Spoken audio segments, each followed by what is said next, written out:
बहुत समय पहले ईरान देश के मशहूर शहर तबरेज के पास एक गरीब अंधा भिखारी रहता था। वो सुबह होने से पहले उठता, बाएं हाथ में लकड़ी का एक बड़ा प्याला लेता और दाएं हाथ में लाठी संभालकर बाजारों में भीख मांगने निकल जाता था। वो सारा दिन गलीगली ऊंचे स्वर में भीख मांगता और जब सूरज पश्चिम की तरफ झुकने लगता तो शहर से बाहर अपनी टूटी फूटी झोपड़ी में रात बिताने आ जाता। अंधे भिखारी की आवाज में बड़ा दर्द था। भीख मांगते हुए वो तरह तरह की सीख देने वाली बातें हमेशा ऊंची आवाज में कहा करता था। ये बातें उन लोगों के दिल पर बहुत असर करती थी जिनके दरवाजों पर भिखारी रोज भीख मांगने जाया करता था। कभी वो कहता, लोगों को घमंड नहीं करना चाहिए, घमंड का सिर हमेशा नीचा होता है। जिसने घमंड किया वो दुनिया में भी अपमानित और बदनाम हुआ और परलोक में भी अपमानित और बदनाम होगा। ऐसे लोगों को न्याय और ईमानदारी से काम लेना चाहिए। याद रखो, जो दूसरों को धोखा देता है भगवान उससे सब कुछ छीन लेता है। लोगों, मुझे देखो, कभी मैं भी तुम्हारी तरह आंखों वाला था। कभी इस शहर में भी मेरी बड़ी इज्जत थी, लेकिन आज अपने पापों की सजा पा रहा हूं। भगवान के लिए कभी किसी को धोखा मत दो। इस तरह की आवाजें लगाता हुआ एक दिन सुबह वो शहर की गलियों में घूम रहा था कि एक अमीर आदमी ने उससे कहा, बाबा, मैं तुम्हें बहुत समय से देख रहा हूं और जो आवाजें तुम लगाते हो वो भी सुनता हूं। ऐसा लगता है कि तुमने बड़ी मुसीबतें झेली हैं, जिंदगी में बहुत सी कठिनाइयां देखी है। आओ, आज मेरे पास बैठो और अपनी कहानी सुनाओ। चिंता मत करो, जितनी भीख तुम्हें दिन भर घूमने के बाद शहर से मिलती है वो मैं तुम्हें दूंगा। शर्त सिर्फ यह है कि अपनी दुख भरी कहानी सच सुनाना। अंधे भिखारी ने अपनी लाठी और भीख मांगने का प्याला जमीन पर रख दिया और उस नेक दिल अमीर आदमी को दुआएं देते हुए बोला, भगवान तुम्हें खुश रखे। मेरी कहानी सुनकर क्या करोगे? बस जो मैं कहा करता हूं उसी पर अमल करते जाओ। मैं ऐसा बुरा और कठोर दिल आदमी हूं कि मेरी कहानी सुनने के बाद जब तुम मुझे तिरस्कार करके अपने घर से निकाल दोगे। अमीर आदमी ने अंधे भिखारी को विश्वास दिलाया कि वो ऐसा व्यवहार हरगिज नहीं करेगा, बल्कि वो तो सीख लेने के लिए उसकी कहानी सुनने का इच्छुक है। अंधे भिखारी ने ठंडी सांस भरकर यूं अपनी कहानी सुनानी शुरू की। जनाब, मैं शहर तबरेज का रहने वाला हूं और अपने माता पिता का इकलौता बेटा था। उन्होंने बड़े प्यार और मोहब्बत से मेरी परवरिश की। मेरी मां मुझे छोटा सा छोड़कर ही मर गई थी और मेरी देखभाल करने वाला मेरे पिता के सिवा कोई और नहीं था। मेरे पिता निहायत गरीब आदमी थे। सारा दिन घूम फिरकर अलग अलग चीजें बाजारों में बेचते थे। वो अपने काम में बड़े मेहनती और ईमानदार थे, इसलिए भगवान ने उनके कारोबार में तरक्की दी। धीरे धीरे उनके खरीदार जमा हो गए और उन्होंने शहर के मुख्य बाजार में एक दुकान खरीदी। कुछ समय बाद जब उन्होंने जवाहरात की खरीद फरोख्त का कारोबार शुरू किया तो शहर में मेरे पिता की बड़ी शोहरत थी। दूसरे व्यापारी और जौहरी उन्हें जुबानी वादे पर हजारों और लाखों के जवाहर दे दिया करते थे और सारे शहर में, बल्कि पूरे देश में मेरे पिता की ईमानदारी और सच्चाई की धूम थी। हर आदमी उनकी इज्जत करता था। धीरे धीरे मेरे पिता अपनी इन्हीं अच्छाइयों के कारण इस देश के सबसे दौलतमंद जौहरी बन गए। मुझे उन्होंने हमेशा अपने साथ कारोबार में शामिल रखा था और व्यापार की ऊंच नीच अच्छी तरह समझाई थी। वो कहा करते थे कि बेटा, ये सब दौलत और कारोबार मेरे बाद तुम्हारा है और तुम्हें इसे संभालना होगा, लेकिन याद रखो, ईमानदारी, मेहनत और सब्र व्यापार की जान है। जब तक इन बातों पर अमल करते रहोगे तुम्हें कोई तकलीफ नहीं होगी और अगर भगवान न करे तुमने व्यापार में बेईमानी, धोखे को जगह दी और लोगों से झूठे वादे करके माल खरीदना शुरू किया, उन्हें समय पर पैसे नहीं दिए, तो समझ लो कि एक दिन न सिर्फ ये तमाम दौलत तुम्हारे हाथ से जाती रहेगी, बल्कि तुम भगवान और उसकी दुनिया के सामने भी अपमानित और बदनाम हो जाओगे। इसलिए तय कर लो कि कैसे भी हालात आए, ईमानदारी और न्याय को हाथ से जाने न दोगे। मैं अपने पिता की ये अच्छी बातें और सीख देने वाली बातें ध्यान से सुनता और उन पर अमल करने का वादा करता। कुछ समय बाद मेरे पिता दूसरे व्यापारियों के साथ मोती खरीदने के इरादे से विदेश के सफर पर रवाना हुए। उन्हें इस कारोबार में बड़ा अनुभव था, मगर कुछ दिन के अंदर ही भगवान की लीला से वो बीमार होकर मर गए। पिता के मरते ही दुनिया मेरी आंखों में अंधेरी हो गई। ऐसा लगा कि इस दुख से मैं अपने होशवास खो बैठूंगा। किसी बात और किसी काम में मन नहीं लगता था। हर वक्त पिता की सूरत आंखों के सामने रहती थी। एक कोने में चुपचाप आंसू बहाता रहता। धीरे धीरे ये हालत दूर होनी शुरू हुई। मैंने अपनी दुकान की तरफ ध्यान दिया। दूसरे व्यापारियों ने मेरा हौसला बढ़ाया, हर तरह की सलाह और मदद का वादा किया। और जब मैं दुकान पर बैठने लगा, ध्यान देने लगा, तो वो तमाम ग्राहक जो मेरे पिता की जिंदगी में जवाहरात खरीदने के लिए दुकान पर आते थे, अब भी आने लगे। कुछ समय तक तो मैं अपने पिता की इच्छा के अनुसार ही ईमानदारी से कारोबार चलाता रहा, मगर फिर ऐसा हुआ कि ज्यादा से ज्यादा दौलत कमाने का जुनून मेरे सिर पर सवार हो गया। मैं चाहता था कि दुकान में जितनी तिजोरियां हैं, उन सब में सोने की अशर्फिया और हीरे जवाहरात नीचे से ऊपर तक भरे हुए हों, और मैं उन्हें देख देख कर खुश होता रहूं। दौलत कमाने की ये इच्छा रोज बरोज बढ़ती ही गई, यहां तक कि मैं अपने पिता की तमाम सीख भूल गया और कारोबार में बेईमानी से काम लेने लगा। मैंने महसूस किया कि ग्राहकों को धोखा और छल देकर मैं ज्यादा दौलत कमा सकता हूं। कभी कभी मेरा मन मुझे कोसता था कि मुझे ये हरकत नहीं करनी चाहिए, लेकिन जैसे जैसे दौलत के खजाने मेरे पास जमा होते गए, मन ने कोसना छोड़ दिया। अब मैं धल्ले से लोगों को लूटकर अपनी तिजोरियां भरने लगा।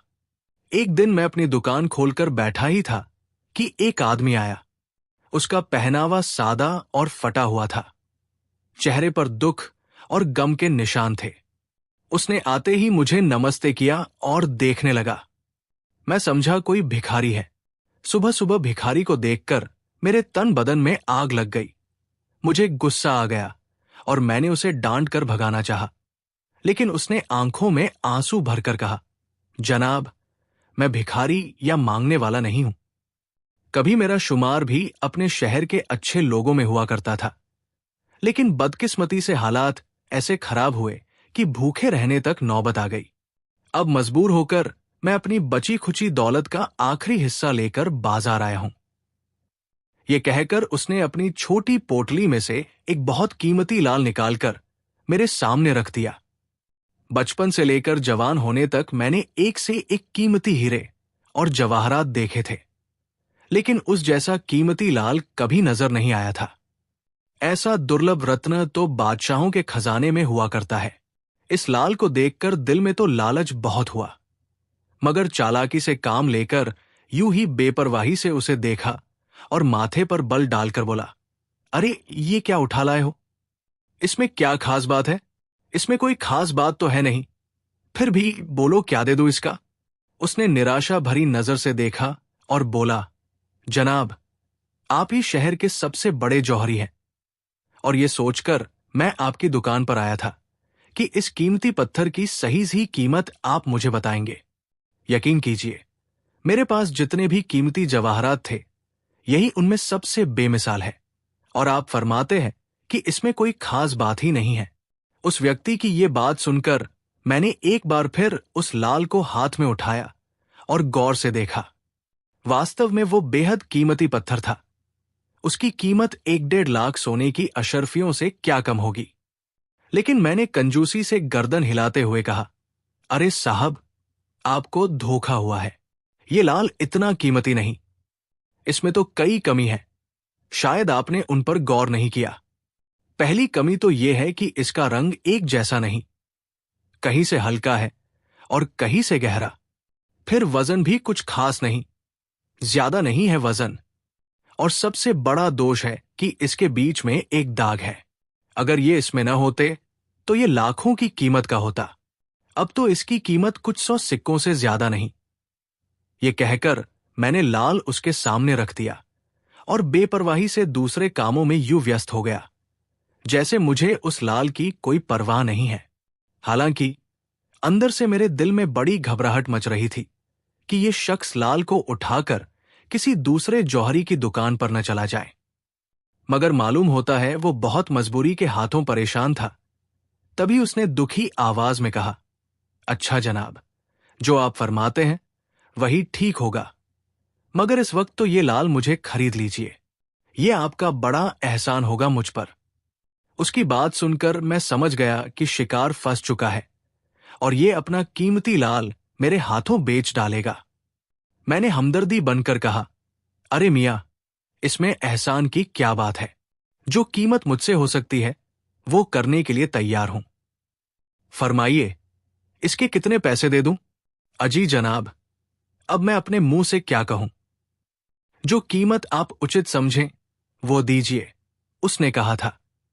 पहले तो मैंने सोचा कि उसे 1000 सिक्के दे दूं, लेकिन फिर मुझे बेईमानी ने उकसाया कि 1000 देना तो बहुत ज्यादा है। अगर हो सके तो 20 सिक्के देकर ये लाल तुरंत ले लूं। मैं अच्छी तरह जानता था कि 20 सिक्के में तो एक मामूली मोती भी नहीं मिलता, और ये इतना बेशकीमत लाल, जिसकी कीमत कम से कम 1 लाख सोने की अशर्फियों थी। मैंने संदूक खोलकर 20 सिक्कों के सिक्के निकाले और उसे उसके हाथ में दे दिए। उसने हैरत और अचरज से पहले उन 20 सिक्कों को देखा, फिर मेरी तरफ देखने लगा। जनाब आली, क्या सिर्फ 20 सिक्के? उसने हैरानी से पूछा। हां, इस लाल की कीमत सिर्फ 20 सिक्के है, और अगर तू कहे तो सारी दुकान तो मैं दे दूंगा। मैंने नाराज होकर कहा था, अगर ये कीमत मंजूर नहीं तो जाओ भाई, रास्ता नापो। कहां से आ जाते हैं सुबह सुबह परेशान करने के लिए। वो कोई बहुत ही शरीफ और स्वाभिमानी आदमी था। उसने एक ठंडी आह भरी, मुझे नमस्ते किया और 20 सिक्कों की मामूली रकम वसूल करके चला गया। उसके जाते ही मैंने झपट कर लाल उठाया, उसे चूमा और झट से अपनी तिजोरी में बंद कर दिया। वाह रे मेरे मालिक, सुबह सुबह कैसा जबरदस्त मुनाफा कमा दिया। अब मैं इसी लाल के बदले 1.5 लाख सोने की अशर्फियां बड़ी आसानी से जब चाहूं हासिल कर सकता हूं। उसके 2 दिन बाद की बात है। मैं अपनी दुकान पर आया। उस वक्त सारा बाजार बंद था। मैं ही ऐसा दुकानदार था जो सूरज निकलने से पहले भी दुकान खोलने का आदी था, ताकि ग्राहक सबसे पहले मेरी दुकान पर आए। थोड़ी देर बाद मैंने बाहर सड़क पर घोड़े की टापों की आवाज सुनी। मैं समझा कि शायद कोई ग्राहक आया है।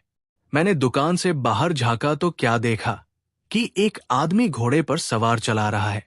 मेरी दुकान के सामने पहुंचते ही वो अचानक घोड़े की पीठ पर से जमीन पर गिरा दिया गया और कोई आवाज निकाले बगैर मर गया। सवार के गिरते ही कई राही और कामकाज पर जाने वाले मजदूर और ऐसे ही दूसरे आदमी दौड़ते हुए आए और आते ही मुझे घेर लिया, क्योंकि मैं घोड़सवार के गिरते ही अपनी दुकान से निकलकर उसके करीब पहुंच गया था और मेरा इरादा यह था कि जो कुछ उसकी जेब में होगा वो निकालकर अपने कब्जे में कर लूं। उन लोगों ने आते ही उस पर हमला कर दिया। कोई जूते मारने लगा, किसी ने घूंसे लगाए और कोई मुझे लाठी से पीटने लगा। वो सब एक आवाज होकर यही कहते थे कि घुड़सवार को तुमने मारा है। मैंने लाख दुहाई दी कि मैंने इसे मारना तो दूर, छुआ तक नहीं, लेकिन किसी ने मेरी एक न सुनी। देखते देखते लोगों ने मेरी जमकर पिटाई कर दी। मैंने अपने व्यापारी भाइयों और दूसरे उन दुकानदारों को मदद के लिए पुकारा जो अपनी अपनी दुकानें खोल चुके थे, लेकिन कोई मदद के लिए नहीं आया। सब दूर खड़े तमाशा देखते रहे। दरअसल सब मेरी चालाकियों और धोखे से अच्छी तरह वाकिफ हो चुके थे और मुझसे नफरत करने लगे थे। इतने में शहर का कोतवाल सिपाहियों समेत आ गया। वो भी मुझसे नफरत करता था, क्योंकि एक बार मैंने उसकी पत्नी से सोने के एक हार की 4 गुना कीमत वसूल की थी। कोतवाल ने आते ही पहले तो मेरी पिटाई की, फिर गिरफ्तार करके शहर के अधिकारी की अदालत में ले गया। शहर का अधिकारी बहुत बदमाश और बेईमान आदमी था। एक बार वो मेरी दुकान पर आया था और राज का डर दिखाकर कुछ जवाहरात ले जाने की कोशिश की थी, मगर मैंने उसे अपमानित करके निकाल दिया था। अब जो उसने मुझे इस हाल में देखा तो बहुत खुश हुआ, और यह सुनकर कि मैंने घुड़सवार को जान से मार डाला है, वो तुरंत मेरे लिए मौत की सजा का आदेश दे दिया। मैंने उसकी बड़ी विनती की, बहुत कसम खाई कि मैं तो उस घुड़सवार को जानता तक नहीं, और नहीं मेरी उससे कोई दुश्मनी थी, मैं उसे क्यों मारता। मगर अधिकारी ने मेरी किसी बात पर ध्यान न दिया और जल्लाद को बुलाकर मुझे उसके हवाले कर दिया। जल्लाद हत्यारे को सूरज निकलने से पहले मौत के घाट उतार दिया करते थे। चूंकि जल्लाद ने मुझे मौत की कोठरी में रात भर के लिए बंद कर दिया था, मैं अपनी जिंदगी से बिल्कुल निराश हो चुका था कि अचानक आधी रात के बाद बंद कोठरी का दरवाजा खुला और शहर का अधिकारी अंदर दाखिल हुआ। मैं उसे देखकर खड़ा हो गया। वो अकेला ही आया था और जल्लाद को उसने दरवाजा खुलवाकर दूर कर दिया था। जनाब, भगवान के लिए मुझ पर दया कीजिए। मैं तुरंत उसके पैरों पर गिर पड़ा। मैं बिल्कुल निर्दोष हूं। अधिकारी ने जोरदार ठहाका लगाया। तुम बहुत बदमाश और बेईमान हो। हम तुम्हें अच्छी तरह जानते हैं।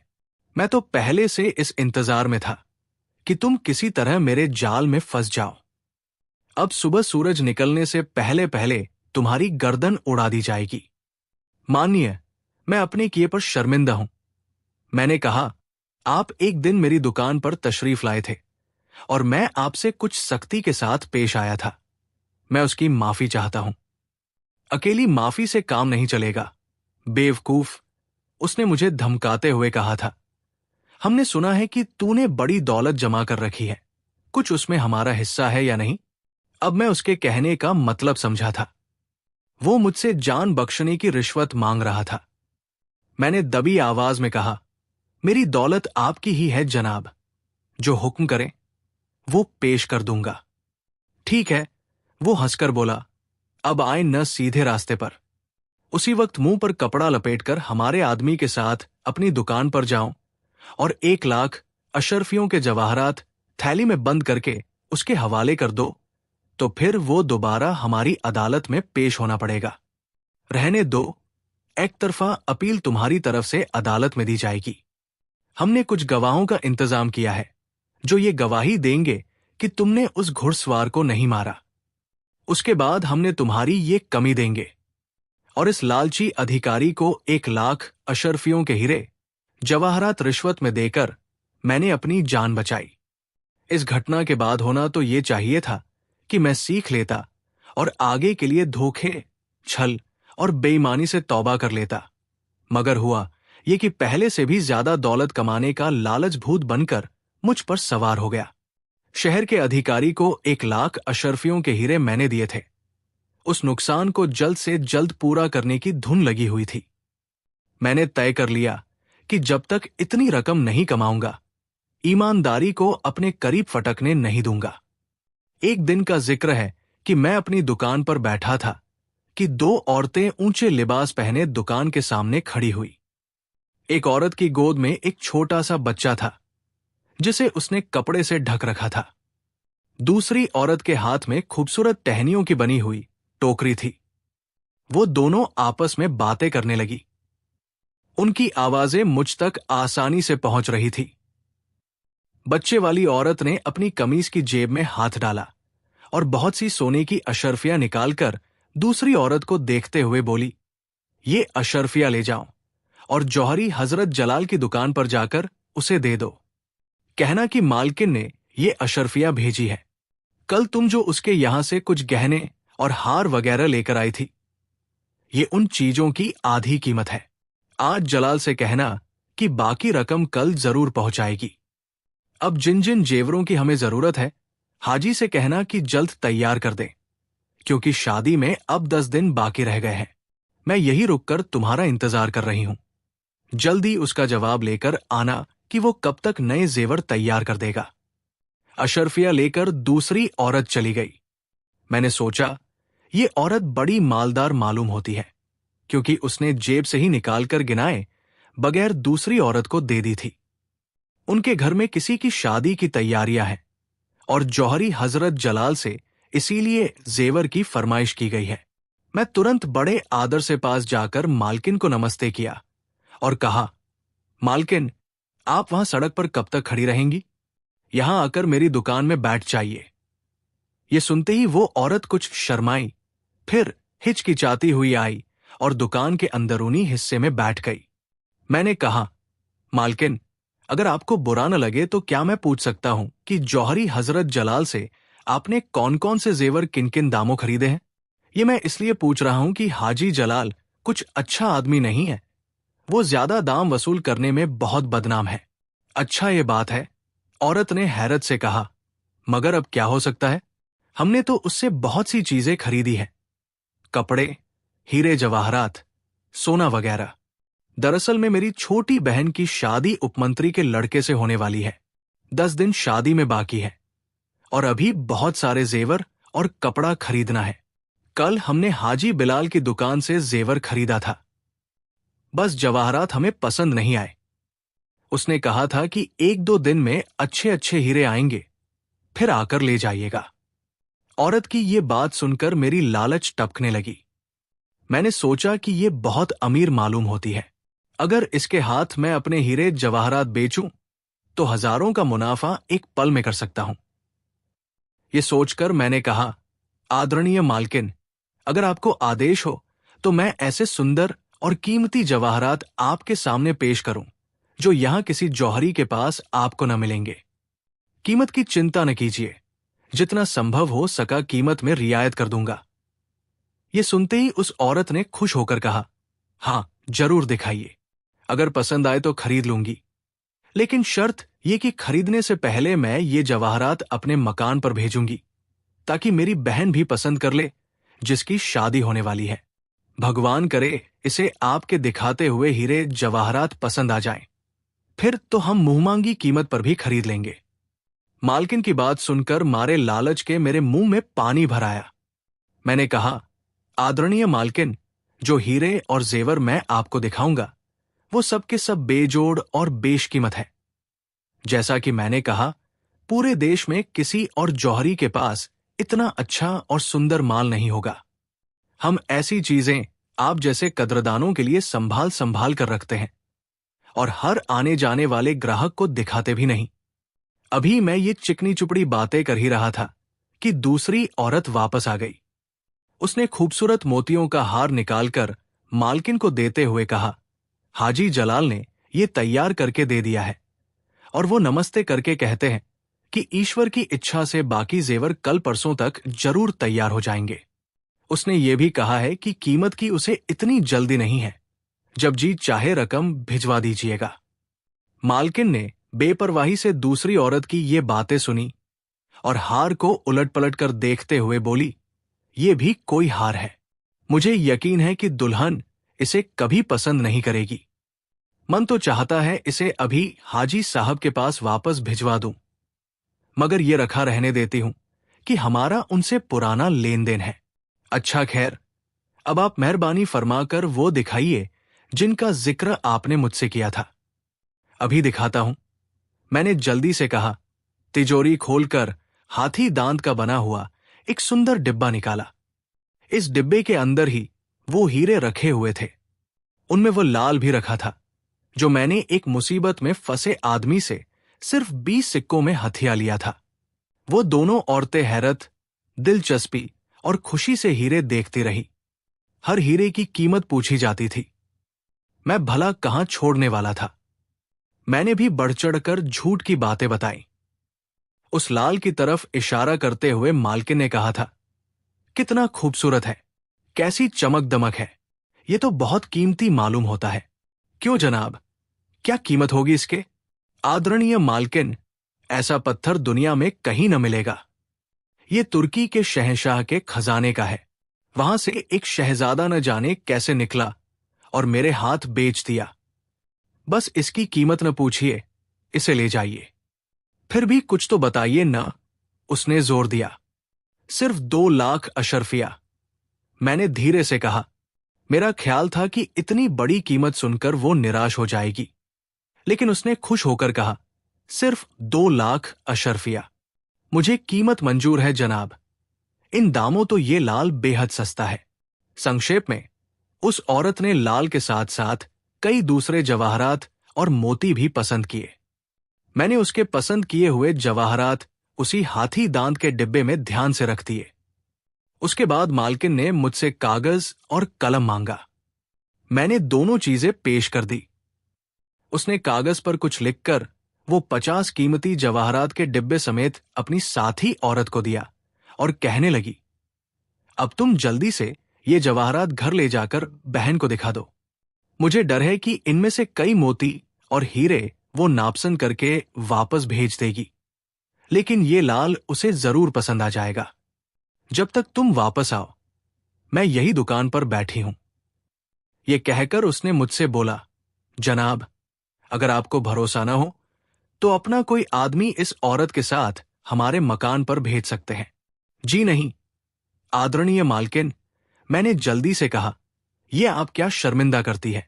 आप पर मुझे पूरा भरोसा है। खुशी से जवाहरात अपने घर पसंद करवाने के लिए भिजवा दीजिए।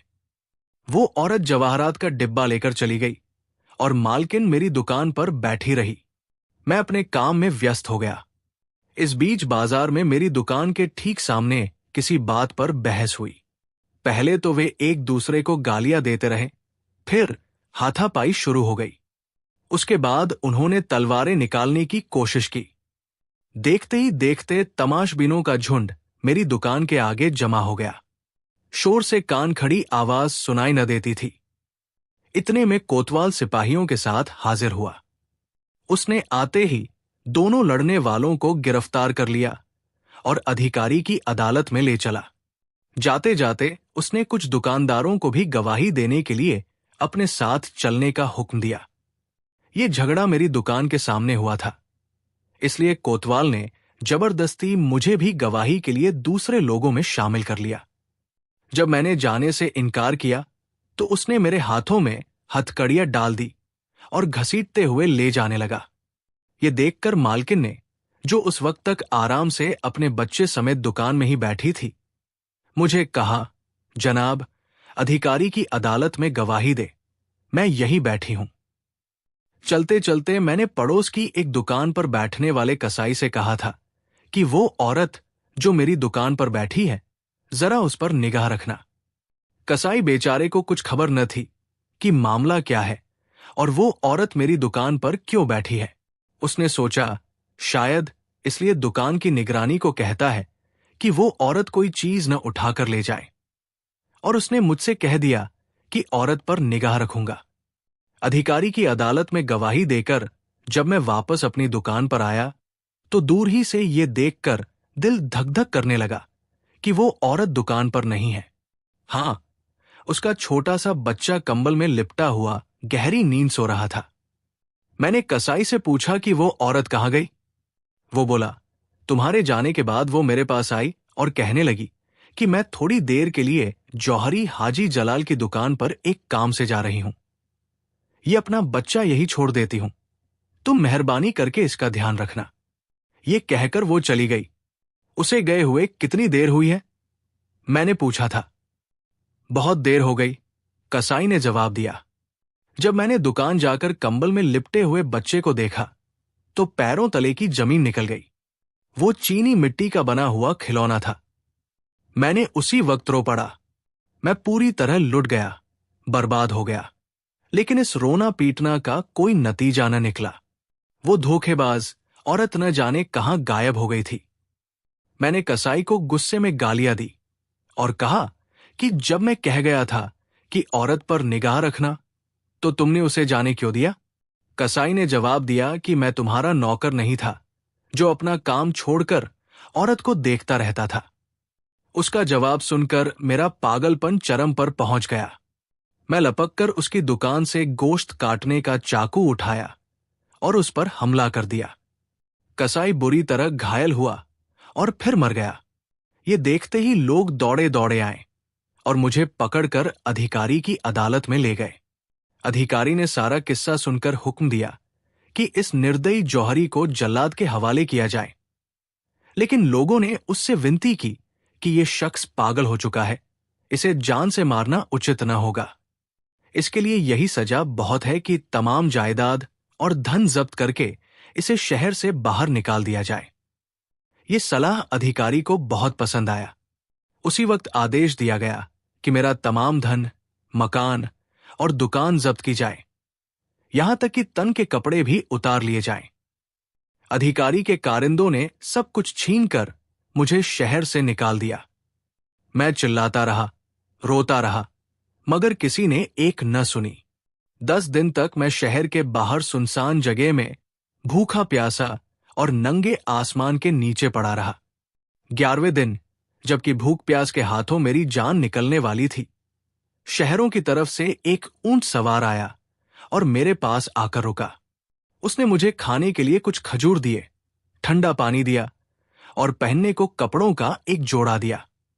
खजूर खाकर और पानी पीकर मेरी जान में जान आई और मैंने अपने मेहरबान का शुक्रिया अदा किया।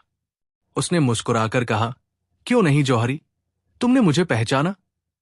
मैंने गौर से उसकी सूरत देखी, लेकिन कुछ याद न आया कि उसे कहां देखा था। हालांकि सूरत जानी पहचानी लगी थी। मैंने कहा, भाई, ऐसा लगता है कि तुम्हें इससे पहले कहीं देखा जरूर है, मगर कहां, ये याद नहीं आता। ये सुनकर वो जोर से हंसा। याद नहीं? तो तुम्हें वो फटे कपड़ों वाला आदमी याद है जो एक दिन सुबह तुम्हारी दुकान पर एक लाल बेचने के लिए आया था और तुमने 20 सिक्कों के बदले में वो बेशकीमत लाल उससे खरीदा था? डर से मेरे रोंगटे खड़े हो गए। वास्तव में वो अजनबी वही था। मैंने झुककर उसके पैरों पर सिर रखना चाहा, लेकिन वो उछलकर पीछे हट गया। फिर उसने अपनी जेब से मखमल की एक थैली निकालकर उसका मुंह खोला।